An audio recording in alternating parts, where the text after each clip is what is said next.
இன்றைக்கி நாம் 6 மாதத்துலேருந்து 2 வயசு குழந்தைங்க வரைக்கும் சாப்பிடக்கூடிய செர்லாக் ரெசிபி தான் ஃப்ரெண்ட்ஸ் பண்ண போகிறோம். வாங்க எப்படி பண்ணுறதுன்னு சொல்லி பார்க்கலாம். Hello friends, welcome to my lovable recipes. எல்லாத்தையுமே மெஷர் பண்ணி எடுத்து வைக்கிறதுக்காக ஒரு பிளேட் வச்சுருக்கேன்.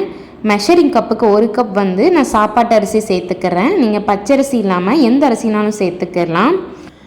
1/4 கப் பாசி பருப்பு எடுத்திருக்கேன். 1/4 கப் பாசி பயிர் எடுத்திருக்கேன். 1/4 கப் துவரம்பருப்பு எடுத்திருக்கேன். 1/4 கப் பாதாம் சேர்த்துக்கலாம். 1/4 கப் கடலைப்பருப்பு சேர்த்துக்கலாம். 1/4 கப் முந்திரி பருப்பு சேர்த்துக்கலாம். இது வரைக்கும் எல்லாமே கம்பல்சரி. இதுக்கப்புறமா 1 ஸ்பூன் நான் தட்டாம்பயிறு சேர்த்துக்கிறேன்.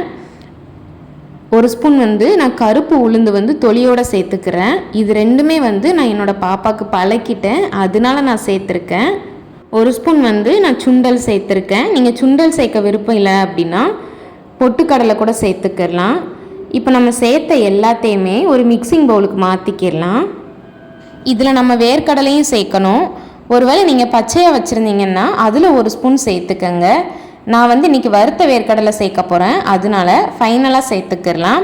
இப்போ நம்ம எடுத்து வச்சுருந்த எல்லாத்தையுமே மிக்சிங் பவுலில் சேர்த்துட்டு இது எல்லாமே நல்லா முங்க அளவுக்கு தண்ணி சேர்த்துக்கிடலாம்.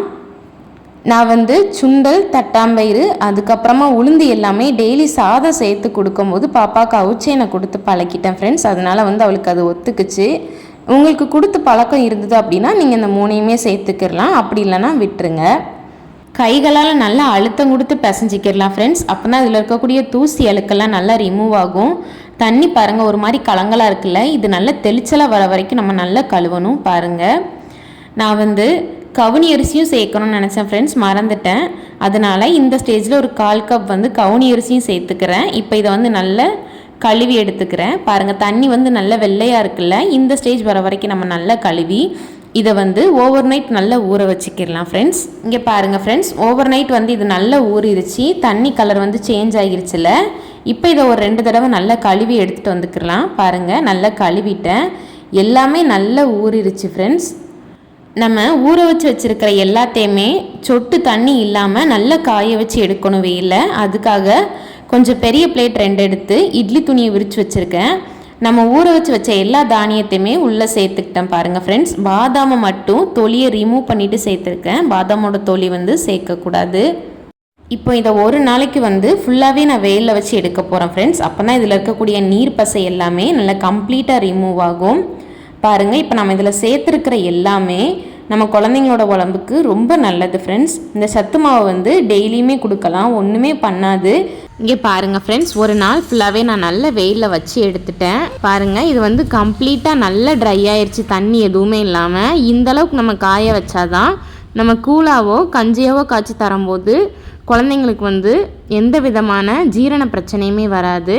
நல்ல இந்த அளவுக்கு காய வச்சதுக்கப்புறமா இதில் 1 ஸ்பூன் நடக்கடலையை நான் தொலி எடுத்துகிட்டு சேர்த்துருக்கேன். இப்போ இதை எல்லாத்தையுமே வறுத்து எடுத்துக்கலாம்.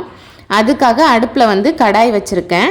கடாய் சூடேறினதுக்கப்புறமா நம்ம காய வச்சு வச்சுருக்கிற எல்லாத்தையுமே உள்ளே சேர்த்துக்கிடலாம் ஃப்ரெண்ட்ஸ். சேர்த்துட்டு இதை நல்லா வறுத்துக்கிடலாம்.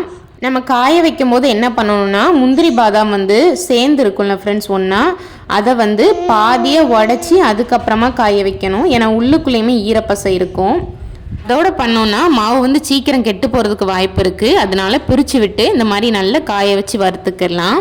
இப்போ இதை லோ ஃப்ளேம்லேயே வச்சு நல்லா வறுத்து எடுத்துக்கிடலாம் ஃப்ரெண்ட்ஸ். இங்கே பாருங்கள், நான் ஓரளவுக்கு நல்லா வறுத்துட்டேன். கலர் நல்லா சேஞ்ச் ஆகிருக்கு ஓரளவுக்கு. இப்போ அடுப்பை ஆஃப் பண்ணிவிட்டு இதை கம்ப்ளீட்டாக ஆற வச்சுக்கிடலாம். இது நல்லா ஆறினதுக்கப்புறமா மிஷினில் கூட கொடுத்து நம்ம திரிச்சிக்கிடலாம். ஆனால் அன்றைக்கி மிக்சியில் தான் நான் திரிச்சு காட்ட போகிறேன். நான் 2ஆக பிரித்து ஒரு பகுதியை மட்டும் இப்போ மிக்ஸி ஜாருக்குள்ளே சேர்த்துருக்கேன். முடிஞ்ச அளவுக்கு நல்லா பவுடராக திரித்து எடுத்துக்கணும் ஃப்ரெண்ட்ஸ். அப்போ தான் குழந்தைங்களுக்கு நம்ம காய்ச்சி கொடுக்கும்போது அவங்க வயிற்றுக்கு ஒன்றுமே பண்ணாது. பாருங்கள், இப்போ 2வது பேட்சை நான் உள்ளே சேர்த்துக்கிறேன். இப்போ 2வது பேட்ச் கூட நான் என்ன சேர்க்க போகிறேன்னா, 1 ஸ்பூன் சீரகமும் 1 ஸ்பூன் மிளகும் லைட்டாக ரோஸ்ட் பண்ணிவிட்டு உள்ளே சேர்த்துருக்கேன். ட்ரை ரோஸ்ட் பண்ணிக்கிடலாம். நம்ம எல்லா தானியமும் சேர்த்து வறுத்தோம்ல, அப்போ தான் சேர்த்து வறுக்கணும். நான் மிஸ் பண்ணிட்டேன், அதனால் வறுத்துட்டு இப்போ சேர்த்துருக்கேன். இப்போ இதை நல்லா பவுடராக திரிச்சு 2 பேட்சையும் ஒன்றா மிக்ஸ் பண்ணி எடுத்துக்கலாம். மிக்ஸ் பண்ணிவிட்டு ஒரு தடவை சலிச்சு எடுத்துக்கோங்க ஃப்ரெண்ட்ஸ். நம்ம சலித்த மாவில் குழந்தைங்களுக்கு தேவையான சத்து மாவு கஞ்சி எப்படி பண்ணுறதுன்னு சொல்லி பார்க்கலாம். ஃபஸ்ட்டு இது பண்ணுறதுக்கு ஒரு பாத்திரத்தில் 2 கப் வந்து நான் தண்ணி சேர்த்துக்கிறேன். அதே கப்பில் இன்னொரு 1/2 கப் சேர்த்து அதில் வந்து நம்ம சளிச்ச மாவுலேருந்து 1 ஸ்பூன் சேர்த்து நல்லா கட்டிகள் இல்லாமல் இந்த மாதிரி மிக்ஸ் பண்ணிக்கிறேன். மிக்ஸ் பண்ணிவிட்டு இந்த கலவையும் நான் உள்ளே சேர்த்துக்கிறேன். மொத்தம் வந்து 1 ஸ்பூன் மாவுக்கு 2.5 கப் வந்து தண்ணி சேர்த்துருக்கேன் ஃப்ரெண்ட்ஸ். நான் கடைசியாக கொஞ்சம் அலசிட்டு தண்ணி ஊற்றுறேன்ல, அது வந்து ஆல்ரெடி அந்த பாத்திரத்தில் நான் அளந்து வச்சுருந்த தண்ணி தான் ஃப்ரெண்ட்ஸ், எக்ஸ்ட்ரா தண்ணி எதுவும் கிடையாது.